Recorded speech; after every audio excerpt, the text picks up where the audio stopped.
In the steel and glass heart of Chicago, where legacies are forged in commodities pits and shattered by a single bad winter, a deal that could redefine the American agricultural landscape for a generation was bleeding out on a white linen tablecloth.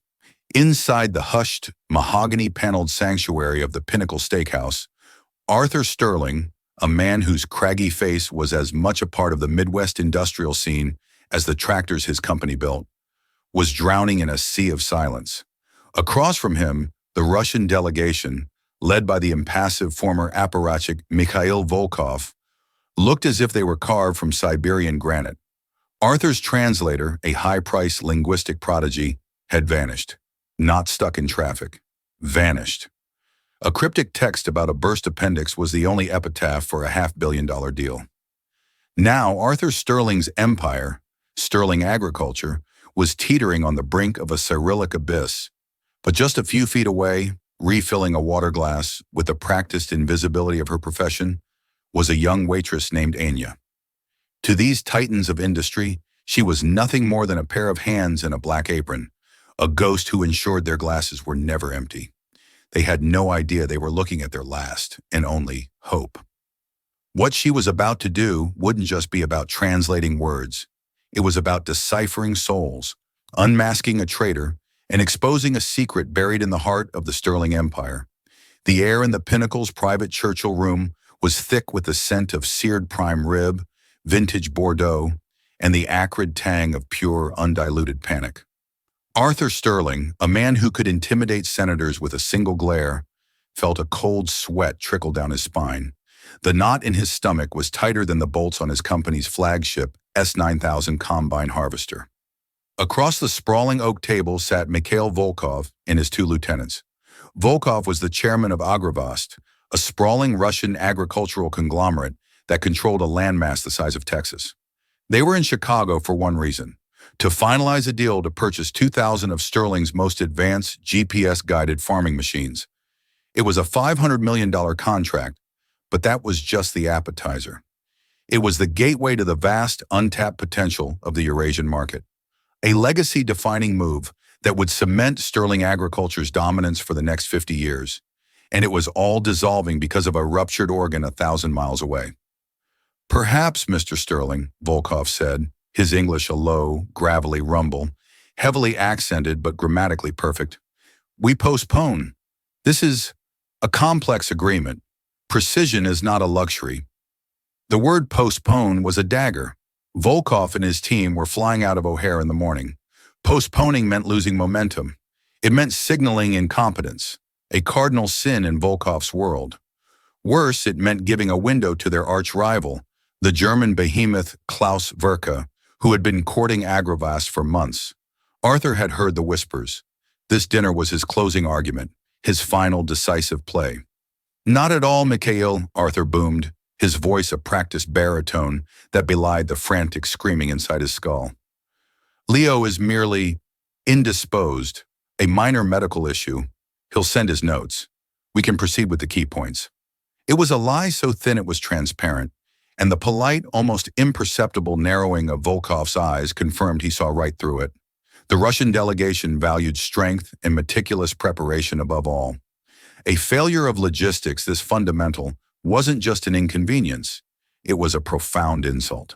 Gregory Finch, Arthur's senior VP of Global Strategy, leaned in, his own face pale. "Arthur, this is a disaster. We can't discuss the service-level agreements or the proprietary software clauses without a dedicated translator. We need to cut our losses and beg for a follow-up in Moscow." Gregory was the one who had vetted and hired the now absent translator. His panic seemed sharper, more personal. "Quiet, Gregory," Arthur hissed, a sheen of sweat now visible on his tanned forehead. It was in this suffocating high-stakes vacuum that Anya Petrova moved with silent efficiency. To Arthur and his executive team, she was part of the decor, as functional and unheated as the heavy silver cutlery. She refilled water glasses without a whisper of sound, cleared salad plates with a grace that was both swift and self-effacing. Her dark hair was pulled back in a tight, severe bun, and her face was a mask of polite neutrality. But behind that mask, Anya was an engine of observation. She didn't just feel the tension in the room. She understood its specific gravity. She saw the forced bonhomie on Arthur Sterling's face and the glacial disappointment in the eyes of his guests. She hadn't spoken a word to them beyond a murmured, "Excuse me," simply nodding and anticipating their needs. As she reached for Volkov's side plate, he muttered a reflexive spasibo under his breath, not even glancing up. Anya paused for a microsecond, her fingers hovering inches from the porcelain. She caught his eye for a fleeting moment and replied in a soft, low voice, so quiet it was almost lost in the room's oppressive silence. "Pожалуйста, pожалуйста." "You're welcome." Volkov's eyes, chips of gray flint, widened almost imperceptibly. A flicker of surprise, of genuine human curiosity, broke through his stony facade. He looked at her, truly looked at her, for the first time. He saw a young woman, perhaps 23 or 24, with intelligent eyes that held a depth he hadn't expected. But the moment passed. She was a waitress. He gave a slight, almost dismissive nod and returned his attention to the crumbling deal in front of him. Anya retreated to her station in the corner of the room, her heart thumping against her ribs. She hadn't meant to speak. The Russian word had just slipped out, a ghost from a life she kept locked away. She watched the tableau of quiet desperation continue. Arthur Sterling, in a move of pure desperation, was now trying to use a translation app on his phone. The robotic, tinny voice was mangling complex terms about torque vectoring and yield algorithms into nonsensical gibberish. One of Volkov's aides, a younger man with a sharp suit, had to disguise a snort of derision as a cough. It was a catastrophic breach of etiquette, the final, shuddering death rattle of the negotiation. Anya felt a pang of something she hadn't allowed herself to feel in years, a potent cocktail of indignation and opportunity. She knew this language. She knew its soul, its fatalism, its hidden poetry, its demand for respect. She had learned it not in a classroom, but at her grandmother's knee, in a cramped Chicago apartment that always smelled of borscht and black tea. It was the language of her ancestors, people who had fled the wreckage of the Soviet Union with nothing but their history and their resilience. It was part of a life where she wasn't Anya the waitress, but Anya the scholar, the top of her class in Slavic studies at the University of Chicago, the girl who was supposed to be at the State Department by now. But life had a brutal way of rewriting futures. Her father's sudden illness, a cascade of medical bills that the insurance company refused to cover, had shattered her family's fragile American dream. It had forced her to drop out of graduate school, trading dreams of diplomacy for the grim reality of 2 jobs, mountains of debt, and the constant, gnawing worry for her parents. Her world was now the 4 walls of this restaurant, serving men like Arthur Sterling, men who would never guess that the person pouring their $1,000 wine could bridge the very chasm that was about to cost them $500 million. The deal was dead. She was the only person in the room who could perform the resurrection. The question, a terrifying thunderclap in her mind, was whether she would dare to even try. The atmosphere in the room had soured from tense to funereal. Arthur Sterling's phone had just made its most fatal error, translating long-term parts and service guarantee into something that sounded perilously close to eternal servitude for your machine operators. Mikhail Volkov's stony expression didn't change, but a muscle twitched in his jaw. That was enough. He placed his heavy silver fork and knife down on his plate with deliberate final precision. The quiet clink of metal on porcelain was as loud as a guillotine's blade dropping. "Mr. Sterling," he began, his voice flat and devoid of any previous warmth. "I thank you for the magnificent steak. However, it is clear we have reached an impasse. Without precise, intelligent communication, to proceed would be an act of foolishness. We cannot do business with fools." This was it, the eulogy. Arthur felt a wave of cold nausea. He saw his company's stock price tumbling. He saw the smug, triumphant face of Hans Richter, the CEO of Klaus Werke. He saw his father's legacy, a company built from a single garage workshop into a global force, turning to rust. He was about to offer a final groveling apology when a clear, calm voice sliced through the tension. "Прошу прощения за мою дерзость, господа." Proшу прощения за мою дерзость, господа. Forgive my impertinence, gentlemen. Every head in the room snapped toward the sound. It was the waitress, Anya. She stood by the service credenza, her hands clasped respectfully before her. She hadn't raised her voice, but it carried through the room with an unnerving clarity. Gregory Finch scoffed audibly.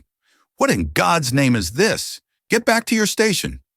Arthur was about to wave her away, his face a mask of fury and embarrassment at this bizarre interruption, but he was stopped by the look on Mikhail Volkov's face. The Russian chairman wasn't looking at Arthur anymore. His gaze was fixed on Anya, his flinty eyes alight with an expression of profound, rapier-sharp curiosity.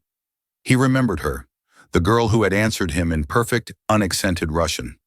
You have something to say, Devushka? Volkov asked, his English pointed and direct, using the Russian word for girl. Anya took a deep, steadying breath, her heart hammering against her ribs like a trapped bird. Every survival instinct screamed at her to apologize, to melt back into the shadows. This was not her world. These men moved markets and shaped nations. She was a nobody, a servant with a tray and an apron. But then she caught her own reflection in the polished silver champagne bucket. She saw the tired eyes, the drab uniform, the exhaustion, and a lifetime of swallowed pride and frustrated ambition ignited within her. This was a chance, not just to save their deal, but to save herself from a life of being invisible. She addressed Mikhail Volkov directly, switching to formal Russian, her words not the hesitant phrases of a student, but the fluid, respectful, and nuanced language of a native speaker. «Господин Volkov», she began, inclining her head slightly, «мне больно видеть, как языковой барьер становится преградой для столь важных переговоров между двумя великими компаниями. Возможно, я могу быть чем-то полезна». Mr. Volkov, it pains me to see a language barrier become an obstacle to such important negotiations between two great companies. Perhaps I can be of some assistance. The effect was instantaneous and seismic. Volkov's two aides, who had been slumping in their chairs with boredom, sat bolt upright as if struck by lightning. Their jaws were slack with utter astonishment. Mikhail Volkov's stoic mask didn't just crack, it disintegrated. He stared at Anya, his eyes wide with frank disbelief. Arthur and his team could only watch, utterly, completely dumbfounded. They hadn't understood a single word, but the electrifying change in the Russian's demeanor told them something extraordinary had just happened. Arthur found his voice first, a strangled croak. What the hell did you just say to him? Anya turned to Arthur, her expression calm, but her eyes burning with intensity. I apologize for interrupting, Mr. Sterling, and I told Mr. Volkov that I believed I could be of assistance. Volkov leaned forward, his entire body language transformed. The cold, dismissive posture was gone, replaced by a predator's laser-like focus. He fired back at Anya in a rapid, complex stream of Russian, his question sharp and technical. Вы разбираетесь в технических и юридических терминах? Речь идет о патентованных технологиях, сервисных контрактах и вопросах интеллектуальной собственности. Do you understand technical and legal terminology? We are discussing patented technologies, service contracts, and matters of intellectual property. Without a single beat of hesitation, Anya replied, her Russian as crisp and precise as his. Да, разбираюсь. Я изучала международное право и экономику в Чикагском университете. Законы, регулирующие международную торговлю, были частью моей специализации. Yes, I do. I studied international law and economics at the University of Chicago. The laws governing international trade were part of my specialization. It was the truth. She didn't need to lie or embellish. The mention of the University of Chicago, a world-renowned institution right in their own city, sent another shockwave across the table.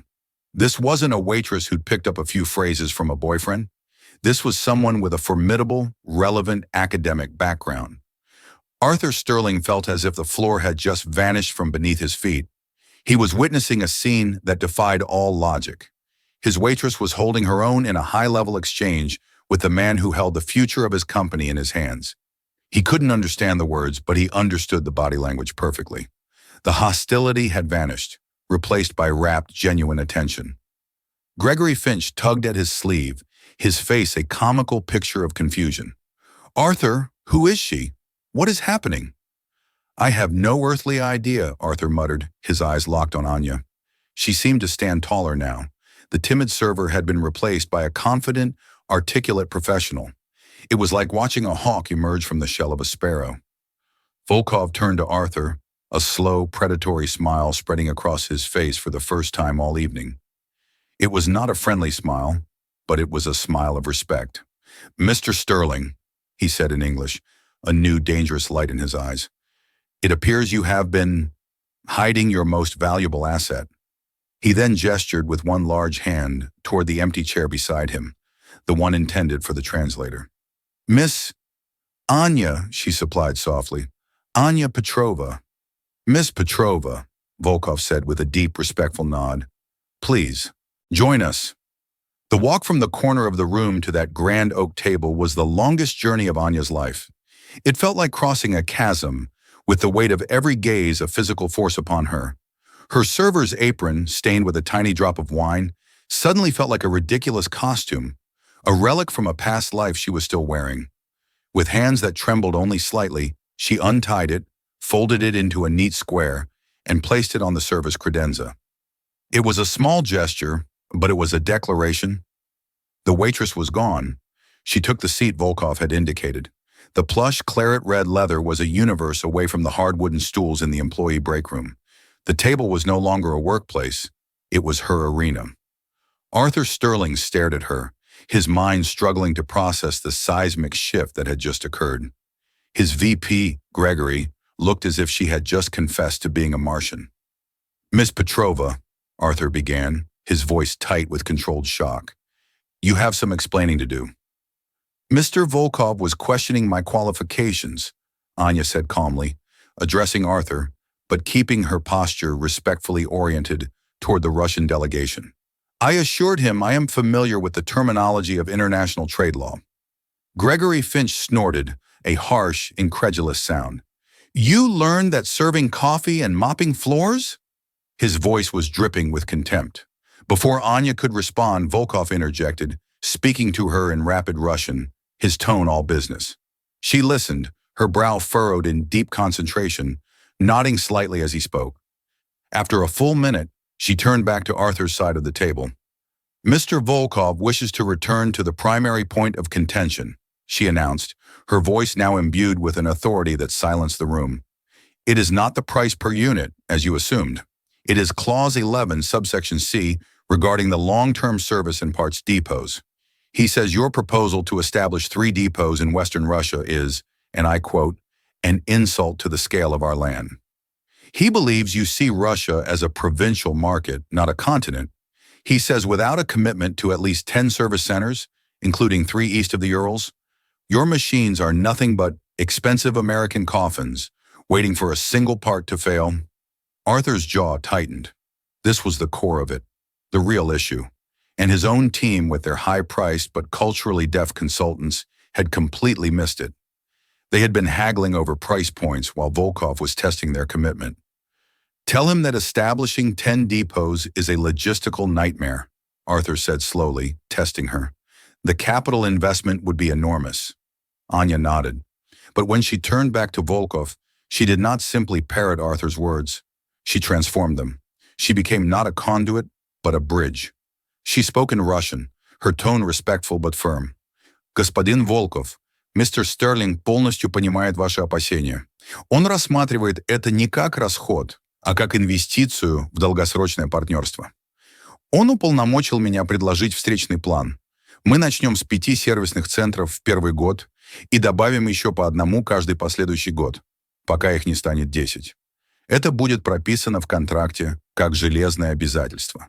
Это не просто слова, это залог нашей веры в ваш успех. Mr. Volkov, Mr. Sterling understands your concerns completely. He sees this not as an expense, but as an investment in a long-term partnership. He has authorized me to propose a counterplan. We will begin with 5 service centers in the first year and add 1 more each subsequent year until the number reaches 10. This will be written into the contract as an ironclad obligation. This is not just talk. It is a guarantee of our faith in your success. She had taken Arthur's reluctance and reframed it as a strategic, phased rollout. She used the phrase ironclad obligation, железное обязательство, a term that resonated deeply with the Russian business mindset, which valued strength and unbreakable promises. It was a masterful stroke of cultural diplomacy. Volkov listened intently, his fingers steepled before him. He conferred in low, urgent tones with his aides. The air, once stagnant with failure, now crackled with the electric energy of genuine negotiation. It was as if a dam had broken, and decades of miscommunication and cultural mistrust were being swept away, all channeled through this astonishing young woman. One of Volkov's aides, the legal expert, raised a technical point about supply chain guarantees. He spoke for nearly 2 minutes, his speech laden with jargon. Anya listened, her focus absolute, her eyes never leaving his. She didn't take a single note. When he finished, she turned to Arthur. Mr. Yevgraf is concerned about supply chain integrity for the eastern depots. He points out that getting a specialized hydraulic pump from Chicago to Siberia could take weeks, rendering a multi-million-dollar machine useless during a critical harvest window. He wants a contractual guarantee of 72-hour parts delivery to any depot. Gregory Finch threw his hands up. That's impossible. We can't control Siberian weather or Russian customs. We can't promise that. Arthur looked at the contract, then at Anya. Her face was serene, analytical. The panicked girl who served them bread an hour ago was gone. In her place was a formidable strategist. All right, Arthur said, his voice now laced with a respect that shocked his own team. Anya, what do you think? He hadn't asked his senior VP. He hadn't asked his legal counsel. He had asked the waitress.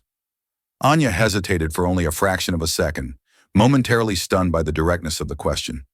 He was asking for her business counsel.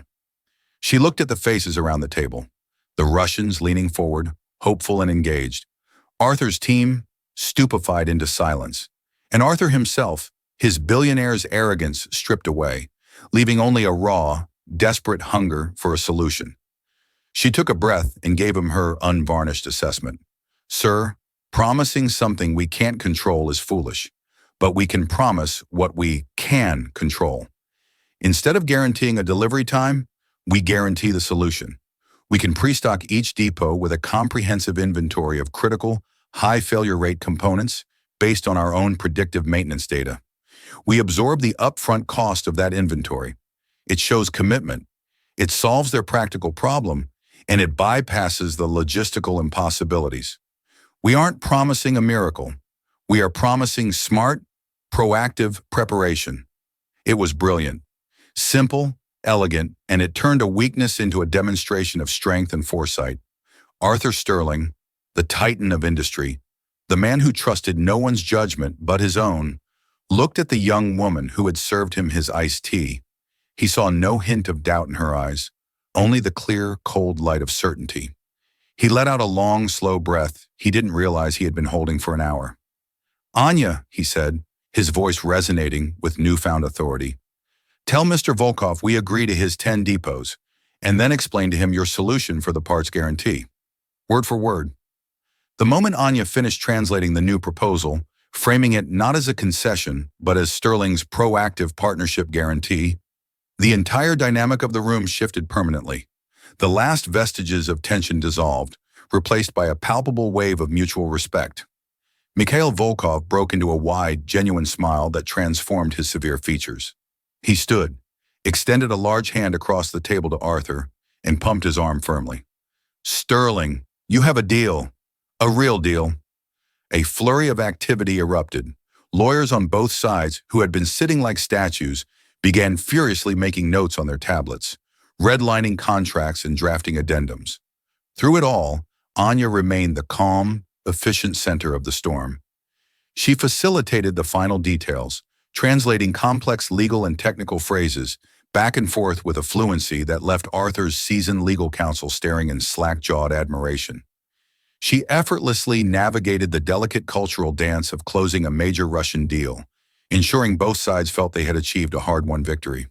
When the final memorandum of understanding was ready for a symbolic signing, Gregory Finch produced a gold-plated fountain pen. Arthur signed his name with a bold, relieved flourish. He then passed the pen to Volkov, who signed with a decisive slash of ink. The deal was done. $500 million snatched back from the precipice of oblivion.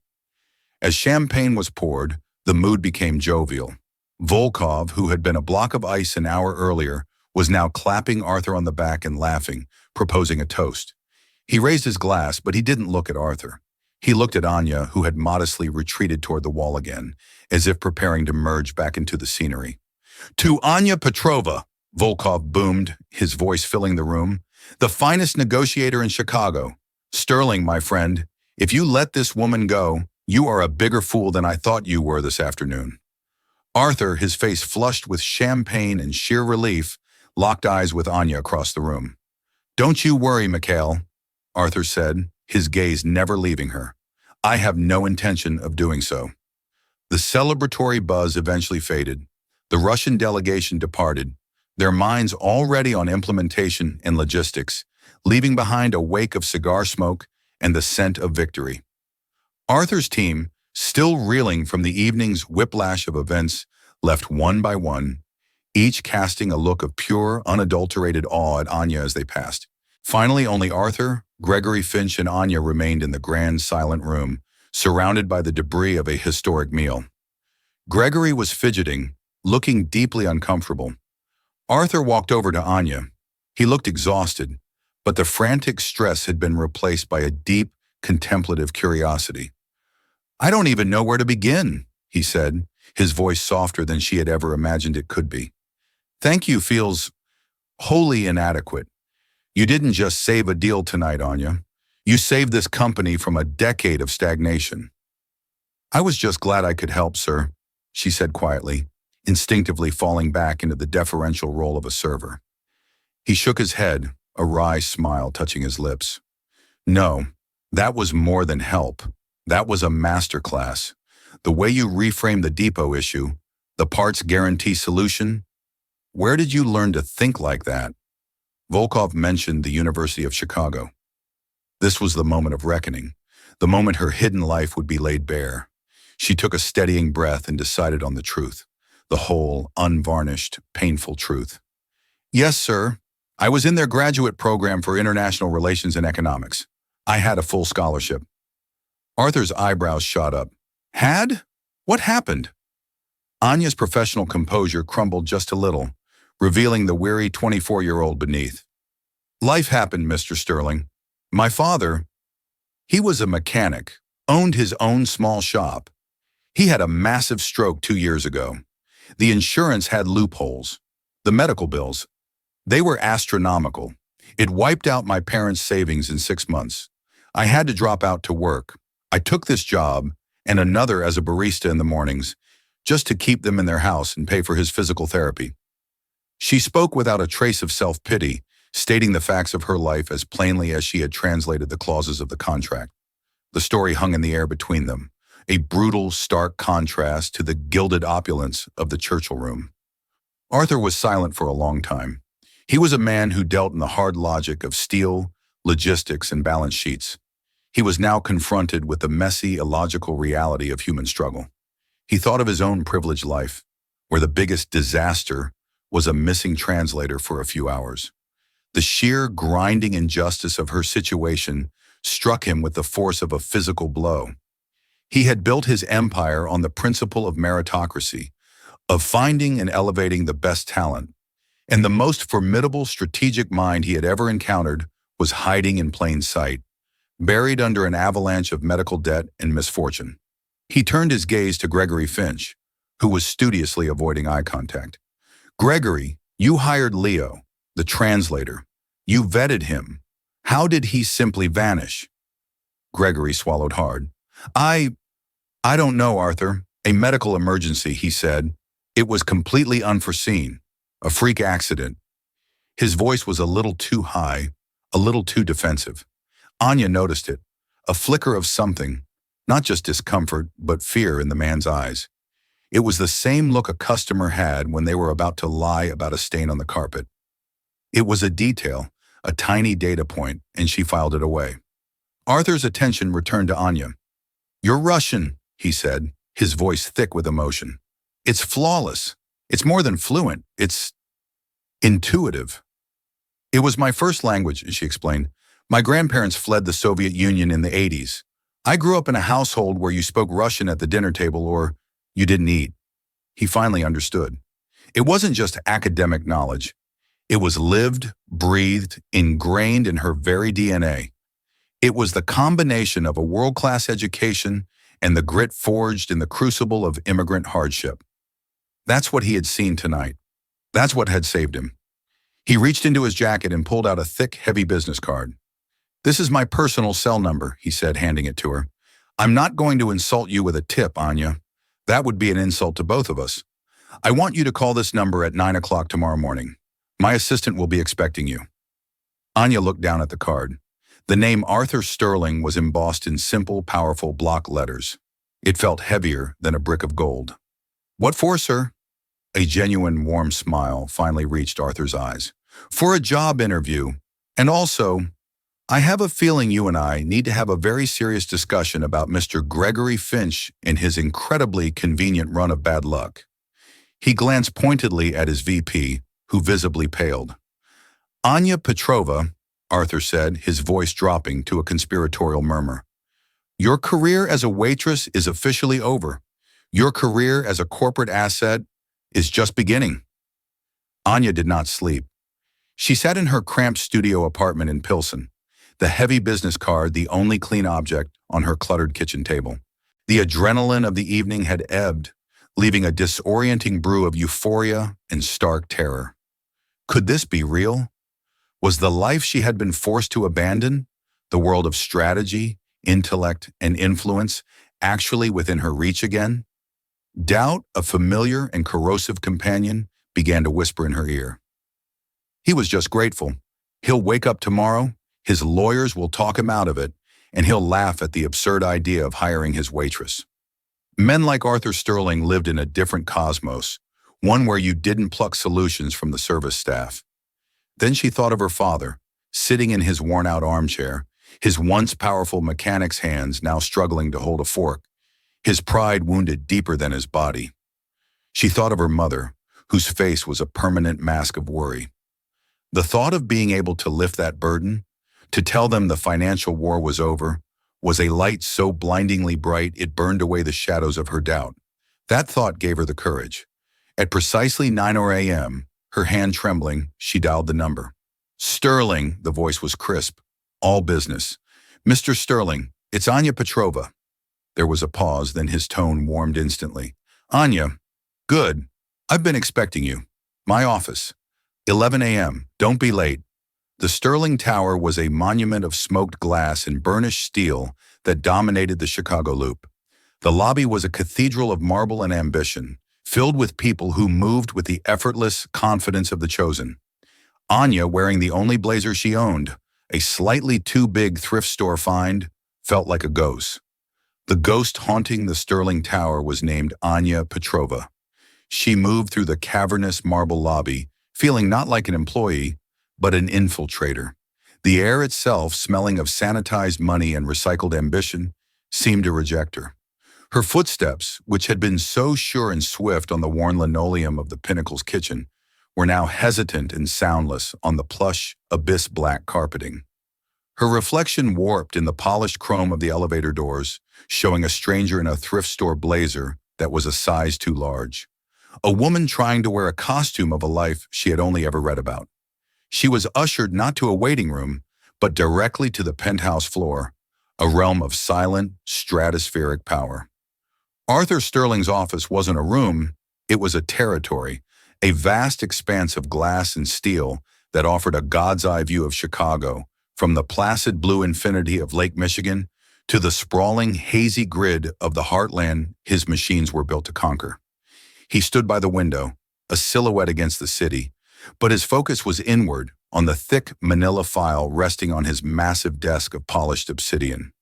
Miss Petrova, Anya, thank you for coming, he said, his voice a low rumble that seemed to fill the space. He gestured to a leather armchair that looked as if it had been sculpted from a single piece of night. Please. She sat, her back ramrod straight, feeling the supple leather envelop her. It was a seat of power, and it felt utterly alien. "I had my security team run a preliminary background file on you last night," he began, bypassing all pleasantries. His eyes, the color of worn steel, were appraising her, dissecting her. "Valedictorian, full scholarship, University of Chicago. Every professor's report uses words like prodigy and exceptional intellect. The file is a portrait of a brilliant mind on a trajectory for the State Department or a Wall Street corner office. It contains no logical reason why you would be refilling water glasses at a steakhouse. Your story did that." He let the silence hang for a moment, a weight in the air. "I don't believe in coincidences, Anya. I believe in variables. You were an unaccounted for variable in a very carefully constructed equation, an equation designed for me to fail." He walked to his desk, his movements deliberate, powerful. "Gregory Finch has been my senior vice president for 12 years. He's sharp, he's capable, and for the past 18 months, he's been seething with a quiet fury because I have not named him my successor. He was the one who personally vetted and insisted we use this new translator, Leo Pasternak. Called him the best in the business. My people have been trying to locate Mr. Pasternak since dawn. His apartment was leased under a false name and paid for in cash. The real Leo Pasternak is a retired professor of Russian literature living in Vermont who hasn't accepted a translation job in a decade. The man hired by Gregory was a ghost." Arthur slid a sleek silver tablet across the impossibly smooth surface of the desk. On the screen was a document, its letterhead bearing the severe Teutonic logo of Klaus Verke. It was their initial offer to Agravest. "This was leaked to a friend of mine on their board in Munich. It's dated the morning of our dinner. They weren't just hoping we would fail, Anya. They had a guarantee. They knew the linchpin of the negotiation, the translator, was a phantom. The pieces didn't just click into place. They fused together with the cold, hard certainty of welded steel. The sabotage was not a last-minute betrayal, but a long, meticulously planned assassination of a deal. Gregory's panic at the restaurant wasn't the fear of a plan going wrong. It was the terror of an unexpected witness appearing at the scene of a perfect crime. "He sold you out," she breathed, the words feeling small and inadequate in the vast office. "He tried," Arthur corrected, his gaze turning to ice. "He tried to sell my father's legacy, but his plan had a flaw. He looked at the service staff and saw furniture. He didn't see a scholar. He didn't see a warrior. Now I need more than a theory. I need the weapon. Gregory is a creature of corporate warfare. He's careful. He won't have left a trail of breadcrumbs. He will have buried landmines. I need you to find one." He leaned forward, the full force of his personality focused on her like a lens. "I am offering you a position, a 6-month probationary contract as a special consultant to the CEO. The salary attached to this offer will not just solve your family's financial problems, it will eradicate them. It will provide for your father's care for the rest of his life. In return, you work for me, and only for me. Your first and only assignment is to dissect this treason. You are invisible in this building. To them, you're a temp, a data entry clerk. You have a perspective my entire executive team lacks. You see the details people are trained to ignore. You noticed the nuance in Gregory's fear last night, didn't you?" Anya nodded slowly, remembering the fleeting look in the VP's eyes. It wasn't disappointment. It was exposure. "Precisely," Arthur affirmed. "I want you to use that insight. I will grant you level 7 security clearance, the same as my own.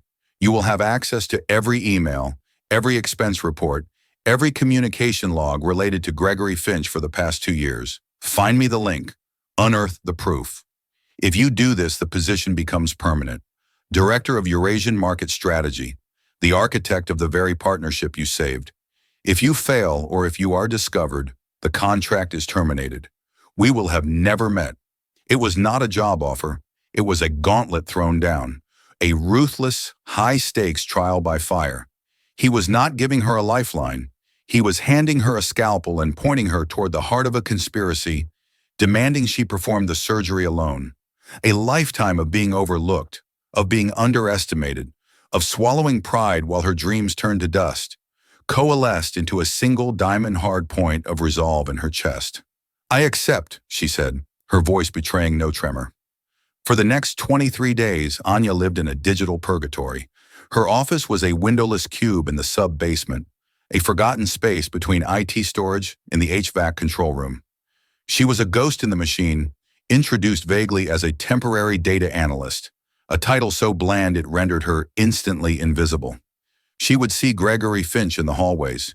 He would stride past, radiating arrogance and authority, sometimes giving her a dismissive, patronizing nod, the kind one gives to the cleaning staff. He had no idea the data clerk was meticulously cataloging the architecture of his downfall. She waded through an ocean of corporate data, a mind-numbing torrent of encrypted emails, password-protected spreadsheets, and redacted financial reports. It was a fortress of information designed to conceal as much as it revealed. But Anya's mind, trained to parse the dense legalese of international treaties and sharpened by the relentless calculus of survival, began to see patterns where others would see only static. She found the false trails first, a series of large cash withdrawals Gregory had made, a potential blackmail payment. No, it tracked to a high-stakes poker game he was known to frequent, a cryptic email chain with a competitor. It turned out to be a back-channel negotiation for a mid-level executive he was trying to poach. These dead ends were frustrating but crucial. They taught her the rhythm of Gregory's legitimate secrets, allowing her to better recognize the illegitimate ones. The breakthrough came not from finance, but from linguistics and culture, her native territory. She was examining Gregory's expense reports for a preparatory trip to Berlin 2 months prior. The trip's stated purpose was a marathon series of meetings with a German logistics firm, Schmidt Logistic, to plan for a potential European distribution network. The receipts for hotels and meals were all present and accounted for, but a detail nagged at her. For a man supposedly in back-to-back meetings, his corporate phone's data usage was anomalously low during business hours, but spiked in the late evenings from public Wi-Fi hotspots. It was the behavior of someone avoiding a monitored network. On a hunch born from academic discipline, Anya abandoned Gregory's files and began building a dossier on Klaus Werke. She devoured their press releases, shareholder reports, and executive interviews. She found an announcement for their new head of Eastern European expansion, a formidable executive named Dieter Vogel. A deep dive into German financial media led her to a gallery of photos from a Berlin industry gala. And there it was, a candid shot taken by a photojournalist. In the background, partially obscured by a champagne flute, was Gregory Finch. He was deep in conversation, leaning in conspiratorially with Dieter Vogel. The photo was time-stamped for the evening of the second day of his trip, a time he had claimed was spent in a working dinner with the logistics firm. It was damning, but it was circumstantial. He could claim it was an innocent chance encounter. She needed the final unbreakable link. The Железное обязательство. She returned to the expense report for that specific night, a dinner receipt from a Michelin-starred restaurant in Berlin's Charlottenburg district. He had expensed it as client entertainment, Schmidt Logistic. Anya, whose academic German was nearly as fluent as her Russian, began to scrutinize the itemized bill. Alongside the veal and Riesling, there was a final charge for 2 glasses of a specific, very expensive brand of herbal schnapps. Blutwurz, the name, which translated to bloodroot, was archaic, intense. A regional Bavarian specialty, not something a typical diner in Berlin would order. On its own, it was meaningless. But Anya wasn't a data analyst. She was a researcher. She dug deeper, searching for any connection between Klaus Werke and this obscure liqueur. The search was fruitless until she expanded her parameters, using German search terms and accessing academic archives. She found it in a footnote, a doctoral thesis on German post-war industrial dynasties from the University of Heidelberg. It was a long, dry academic text, but in a chapter on the Richter family, the founders of Klaus Werke, the author mentioned a peculiar family tradition. The founder, a stern Bavarian patriarch, had celebrated the closing of his first major contract with a toast of Blutwurz. The tradition had been passed down through 3 generations. The current CEO, Hans Richter, was known to be intensely superstitious about it. He considered a deal incomplete until it was sealed with a toast of bloodroot, a single word, a cultural ritual buried in an obscure academic text. a thread of linguistic history that tied Gregory Finch not just to a secret meeting with Klaus Werke's executive, but to the intimate, celebratory tradition of the very man orchestrating Arthur Sterling's demise. He hadn't just been talking, he had been celebrating a done deal. She didn't just compile the data, she wove it into a narrative, a cold, precise timeline of betrayal. The creation of the Phantom Translator, the secret trip to Berlin, the clandestine meeting with Vogel, and the final damning toast. She presented it to Arthur not as a collection of facts, but as an irrefutable story. Arthur listened in the vast silence of his office, his face a granite mask. As she concluded with the detail of the Blutwurz, a flicker of something ancient and dangerous lit his eyes. When she finished, he was quiet for a full minute, the only sound the distant hum of the city below. "Well done, Miss Petrova," he finally said, his voice flat and deadly. "You're hired. Now come with me. We have a board meeting to attend." The confrontation was not the brutal, swift affair Anya had imagined. It was something far colder, far more devastating. Arthur convened an emergency senior staff meeting in the main boardroom. Gregory Finch strode in, radiating confidence, expecting a routine update on the Agrovast fallout. He stopped short when he saw Anya sitting at the table, to Arthur's right. "Arthur, what's this? I thought this was a senior-level debrief," he said, a note of irritation in his voice, barely glancing at Anya. "It is, Gregory," Arthur said, his voice dangerously calm. He gestured for him to take his seat. "Miss Petrova has been conducting a post-mortem analysis for me on our recent European strategy. She found an interesting cultural detail. Tell me, Gregory, how was the Blutwurz in Berlin?" The blood drained from Gregory Finch's face. It was not a sudden collapse, but a slow, horrifying implosion of a man's entire persona. The confident executive vanished, replaced by a cornered, pallid shell. But he didn't crumble. He fought. "I have no idea what you're talking about," he sneered, trying to rally. "And I hardly think it's appropriate to base strategy on the ramblings of some temp analyst you've picked up." He gestured dismissively at Anya. "Who even is she?" "She is the woman who saved the deal you tried to murder," Arthur shot back, his voice like cracking ice. "I was trying to save this company," Gregory suddenly roared, rising from his chair, his face contorted with years of resentment. "You're a dinosaur, Arthur, clinging to the past, afraid to make the bold moves. The Klaus Werke merger would have secured our future for a century. I did it for us, for progress. And for the CEO position they promised you, I presume?" Arthur asked softly. Gregory froze, his tirade cut short.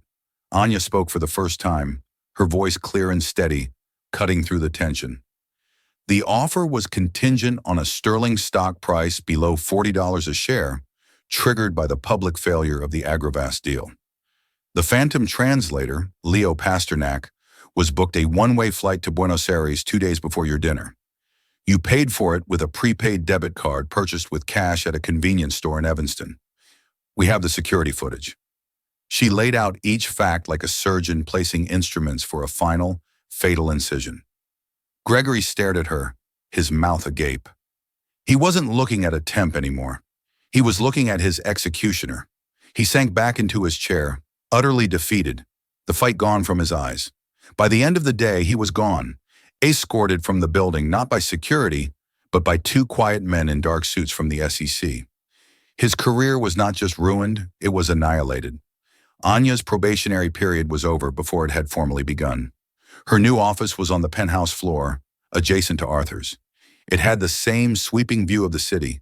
For the first week, she would catch herself staring out the window, the vertigo of her ascent making her feel dizzy. The whispers followed her down the hallways, a mixture of awe and resentment. The Waitress, they called her. The Kingmaker. Her first official act as director of Eurasian Market Strategy was not a phone call.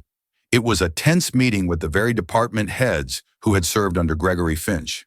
They were hostile, skeptical. They saw a usurper. She didn't try to win them over with charm. She won them over with competence. She laid out a 16-point implementation plan for the Agrovast depot rollout that was so detailed, so prescient of potential problems, so financially and logistically sound, that by the end of the meeting, the hostility had been replaced by a grudging, astonished silence. She had not just taken the title, she had earned it. That evening, she drove to the small clapboard house in Cicero where her parents lived. She didn't hand them a check. She sat with them at the worn kitchen table, the same table where she had learned Russian and explained her new job. She then presented her father with a portfolio.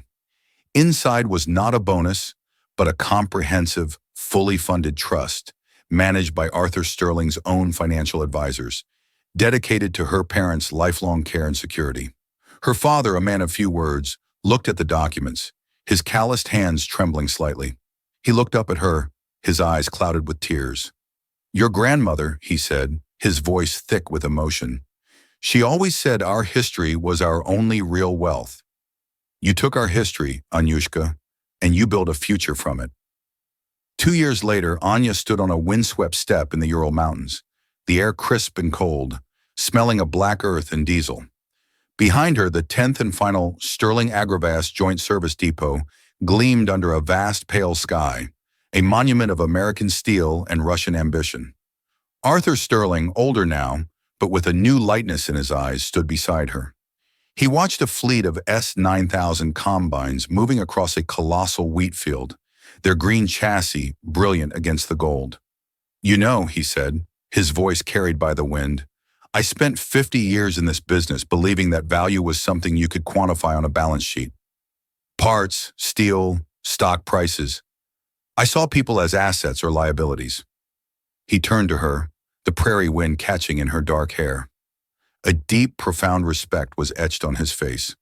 "You taught me that a person's real value lies in the things that can't be quantified, in a history they carry, in a language they dream in the struggles that forge them.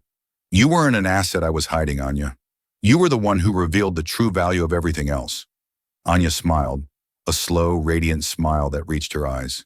She thought of the woman who had untied her apron in the Churchill room, a small, defiant act in a world that had tried to make her invisible. She hadn't shed that life for a new one. She had carried it with her. The waitress's attention to detail, the scholar's analytical mind, the daughter's fierce loyalty, the immigrant's unyielding resilience. They were all here, standing on this continent she had only ever known through stories, having translated not just a language, but her entire life into a language of power, purpose, and peace.